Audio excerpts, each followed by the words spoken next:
Hello दोस्तों। आज हम जिस ऑडियो बुक को सुनने वाले हैं उस बुक का नाम है why I am an atheist. इस बुक में जो ऐसे है वो शहीद भगत सिंह ने सन 1930 में लाहौर सेंट्रल जेल में लिखा था। भारतीय स्वतंत्रता के इतिहास में सबसे महान स्वतंत्रता सेनानियों में से एक और राष्ट्रीय नायक भगत सिंह का जन्म 27 सितंबर 1907 को लायलपुर पश्चिम पंजाब में हुआ था, जो वर्तमान पाकिस्तान में है। इनकी माता का नाम विद्यावती और पिता का नाम किशन सिंह संधू था। बचपन से ही भगत सिंह भारतीय स्वतंत्रता संग्राम की ओर आकर्षित थे। जब वे 12 वर्ष के थे तब उन्होंने जलियांवाला बाग का दौरा किया। यह वह स्थान था जहां जनरल डायर द्वारा कई निर्दोष पुरुषों, महिलाओं और बच्चों पर गोलियां चलाकर उनका नरसंहार किया गया था। युवा भगत सिंह इस स्थल पर खड़े होकर स्तंभ रह गए। ऐसा माना जाता है कि वह वहां की खून से सनी मिट्टी को बोतल में भरकर अपने साथ ले गए। एक नया सवाल सामने आया, मैं नास्तिक क्यों हूँ? क्या यह घमंड की वजह से है कि मैं सर्वशक्तिमान, सर्वव्यापी, सर्वज्ञ ईश्वर के अस्तित्व में विश्वास नहीं करता? मैंने कभी नहीं सोचा था कि मुझे कभी ऐसे सवाल का सामना करना पड़ेगा। मैं इन मानवीय गुणों से ऊपर होने का दावा नहीं करता। मैं एक इंसान हूँ और इससे ज्यादा कुछ नहीं। कोई भी इससे ज्यादा होने का दावा नहीं कर सकता। मेरे अंदर भी यह कमजोरी है। घमंड मेरे स्वभाव का हिस्सा है। मेरे साथियों के बीच मुझे एक तानाशाह कहा जाता था। जहाँ तक कि मेरे मित्र श्री बटुकेश्वर दत्त भी कभी कभी मुझे ऐसा कहते थे। कुछ अवसरों पर मुझे एक तानाशाह के रूप में धिक्कारा गया और कुछ दोस्त शिकायत करते हैं।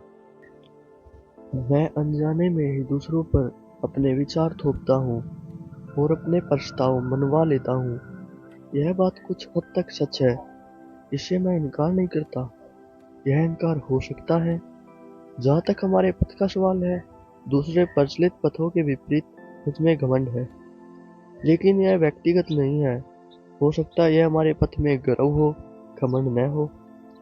पहले मैं यह स्पष्ट कर दूं कि अहंकार और घमंड दो अलग अलग चीज हैं। सबसे पहले मैं यह समझने में पूरी तरह विफल रहा हूँ कि कैसे अनुचित गर्व की महिमा किसी व्यक्ति के ईश्वर में विश्वास करने के मार्ग में बाधा बन सकती है। लेकिन ईश्वर में विश्वास करने वाला व्यक्ति अपने व्यक्तिगत अहंकार के कारण किस तरह से विश्वास करना बंद कर सकता है? इसके केवल दो ही तरीके हैं। या तो व्यक्ति खुद को ईश्वर का प्रतिद्वंदी समझना शुरू कर दे, या फिर वह खुद को ईश्वर मानने लग जाए। किसी भी स्थिति में वह सच्चा नास्तिक नहीं बन सकता। पहले मामले में तो वह अपने प्रतिद्वंदी के अस्तित्व को नकार नहीं सकता। दूसरे मामले में वह पर्दे के पीछे एक सत्ता चेतना के अस्तित्व को स्वीकार करता है, जो प्रकृति की सभी गतिविधियों का मार्गदर्शन करती है। मैं उस सर्वशक्तिमान परमेश्वर का अस्तित्व नहीं नकार सकता। यहाँ मैं एक बात स्पष्ट कर देना चाहता हूँ कि मैं नास्तिकता के सिद्धांतों को अपनाने के लिए अपने अहंकार के कारण प्रेरित नहीं हुआ।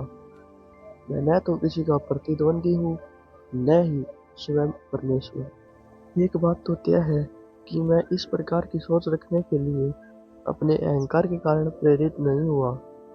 मेरे इन मित्रों के अनुसार मैं अहंकारी हो गया हूँ, शायद दिल्ली बम विस्फोट और लाहौर षड्यंत्र मुकदमों के मामले के दौरान मिली अनावश्यक प्रसिद्धि के कारण। अच्छा, देखते हैं कि उनका आधार सही है या नहीं। मेरी नास्तिकता कोई हाल की बात नहीं है। मैंने भगवान पर विश्वास करना तब छोड़ दिया था जब मैं अनजान युवक था, जिसके अस्तित्व के बारे में ऊपर लिखित दोस्तों को भी नहीं पता था। कम से कम एक कॉलेज का छात्र किसी भी तरह के अनावश्यक गर्व को नहीं पाल सकता जो उसे नास्तिकता की ओर ले जाए।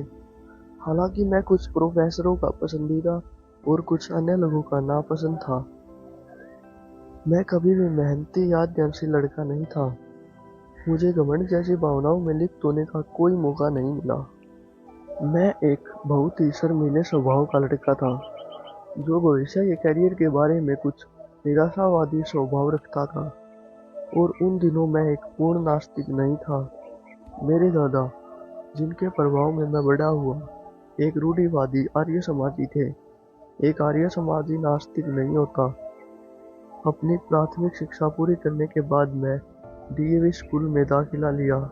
लाहौर में 1 वर्ष तक बोर्डिंग स्कूल में रहा। अपनी प्राथमिक शिक्षा पूरी करने के बाद मैंने डीएवी स्कूल में दाखिला लिया।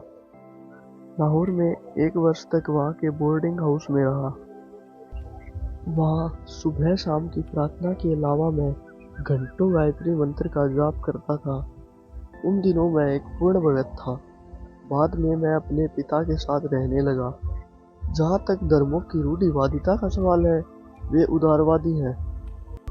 उनकी शिक्षाओं के माध्यम से ही मैंने अपना जीवन स्वतंत्रता के लिए समर्पित करने की आकांक्षा की। लेकिन वे नास्तिक नहीं हैं, वे दृढ़ आस्तिक हैं। वे मुझे प्रतिदिन प्रार्थना करने के लिए प्रोत्साहित करते थे। इस तरह मेरा लालन पालन हुआ। असहयोग आंदोलन के दिनों में मैंने नेशनल कॉलेज में दाखिला लिया। यहीं पर मैं उदारता से सोचने असहयोग आंदोलन के दिनों में मैंने नेशनल कॉलेज में दाखिला लिया। यहीं पर मैं उदारता से सोचना शुरू किया। सभी धार्मिक समस्याओं, यहाँ तक कि ईश्वर के बारे में भी चर्चा और आलोचना की। असहयोग आंदोलन के दिनों में मैंने नेशनल कॉलेज में दाखिला लिया। यहीं पर मैं उदारता से सोचना शुरू करा और सभी धार्मिक समस्याओं, यहाँ तक कि ईश्वर के बारे में भी चर्चा और आलोचना की। लेकिन फिर भी मैं एक कट्टर आस्तिक था। उस समय तक मैंने बिना कटे लंबे बाल रखना शुरू कर दिया था। लेकिन कभी भी सिख धर्म या किसी अन्य धर्म की पुरानी कथाओं और सिद्धांतों पर विश्वास नहीं कर सका।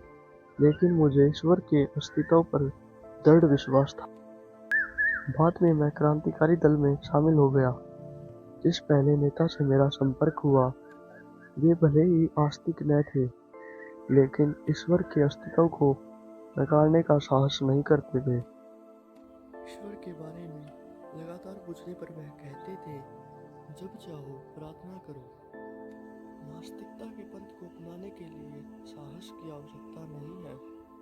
दूसरे नेता जिनसे मेरा संपर्क हुआ, वे पक्के आस्तिक थे। उनका नाम लेना चाहूँगा। आदरणीय साथी सचिंद्र नाथ सान्याल, जो अभी कराची षड्यंत्र मामले के सिलसिले में आजीवन कारावास की सजा काट रहे हैं। उनकी प्रसिद्ध और एकमात्र पुस्तक बंदी जीवन के हर पहले पन्ने पर ईश्वर की महिमा का जोरदार गुणगान किया गया है।